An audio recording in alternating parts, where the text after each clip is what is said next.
Yes, good morning students. Today I am going to discuss treatment of GST in final account with adjustment. How GST is treated in final account. So, first point, keep it in mind, if input GSTs is the total of input GST is more than output GST, then the balance should be posted in asset side. Asset side. And if output GST is more than input GST, then the balance in liability side. Now, as I give you an example, for example, input CGST is 40,000 given in question and input SGST is 40,000 also given in question. Output CGST 30,000 and output SGST 30,000. Here we can see that input CGST is more than output CGST. How much? 10,000. So because input GST is more, so it should be the difference passed 10,000 in asset side. But if it is reverse, for example, output is 40 and input is 30, then we will write here this way: output CGST 10,000 in liability side.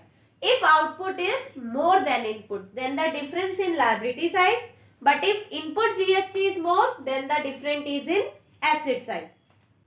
Same as SGST. Input SGST 40,000 and in output SGST 30,000. So 40 minus 30, 10,000. Okay. Now, students, keep it in mind that no GST on prepaid and advance items in final account. No GST is levied on prepaid and advance items in final account. So, no need to do that.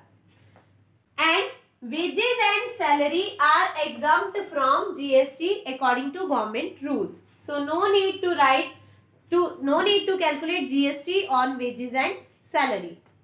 Now, we have next treatment. If GST on outstanding expenses and GST on accrued income, how they will be treated? As we know in journal entries, what is the entry of outstanding expenses? For example, outstanding rent, because as we know wages and salary are exempt. So, we should have to take some other example like outstanding rent. What will be the journal entry? Rent account debit to outstanding rent account. As I told you that in outstanding and prepaid entry there is no cash in bank. So, rent account debit to outstanding rent account. And there is GST. So, input CGST debit, input SGST account debit. If there is outside the state, then here it will be IGST, as we know that. So, rent account, for example, rent is of 10,000 and CGST is 6%. So, 6% of 10,000 is 600 and SGST will also be 6% because always both are same. So, it is also 600. So, total will be 11,200. So, how you will post it in final account?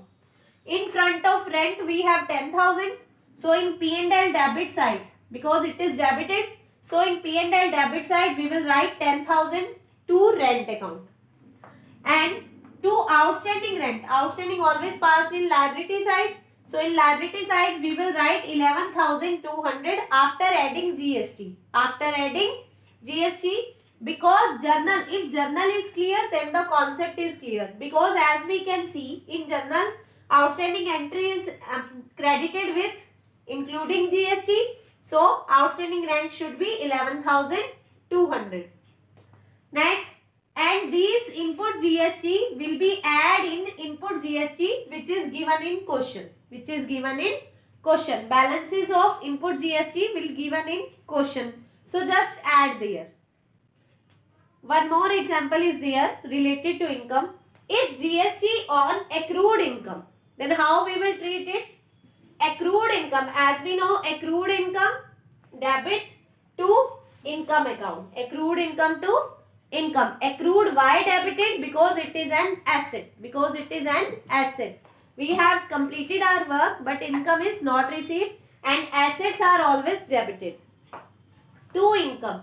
And to output CGST and to output SGST.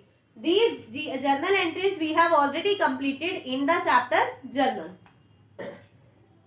Next, for example, income is 20,000. Income is 20,000 and GST is 3%.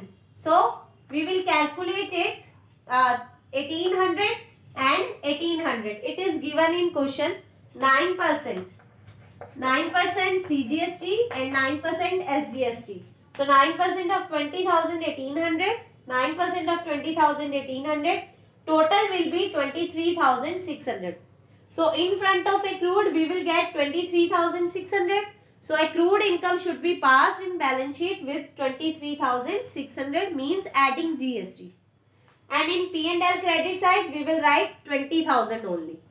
And these output GST balances will be add in output GST given in question. Add in output GST which is given in question. So it is the treatment of GST. That after then we will do these adjustment in the form of question. Thank you.